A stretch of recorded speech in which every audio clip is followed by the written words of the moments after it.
আসসালামু আলাইকুম রহমতুল্লাহি বারাকাতু। কেমন আছেন সবাই? সকল ইরাক প্রবাসী ভাইরা কেমন আছেন? আশা করি ভালো আছেন এবং সুস্থ আছেন। এই মুহূর্তে বাংলাদেশ থেকে ইরাকে আসার জন্য অনেক মানুষ ট্রাই করছে, চেষ্টা করছে কোনোভাবে ইরাকে প্রবেশ করার জন্য। তো তাদের উদ্দেশ্যে দুইটা কথা না বললেই নয়।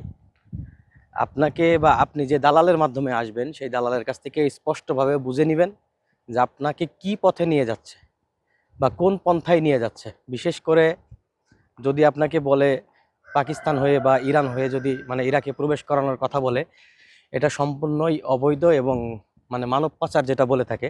এই পথ অবলম্বন করে আসবেন না। নিজে তো বিপদে পড়বেনই, নিজের পরিবারটাও বিপদে পড়বে।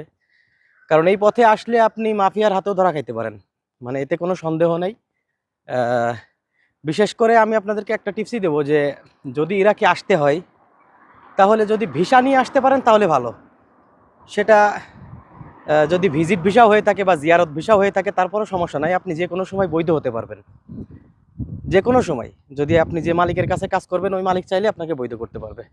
যাই হোক, ইরাকের বিষয়ে যদি কোনো কিছু জানার থাকে মেসেজ করবেন, ইনশাআল্লাহ রিপ্লাই দেওয়ার চেষ্টা করবো। ভালো থাকবেন। আসসালামু আলাইকুম রহমতুল্লাহি ওয়া বারাকাতুহু।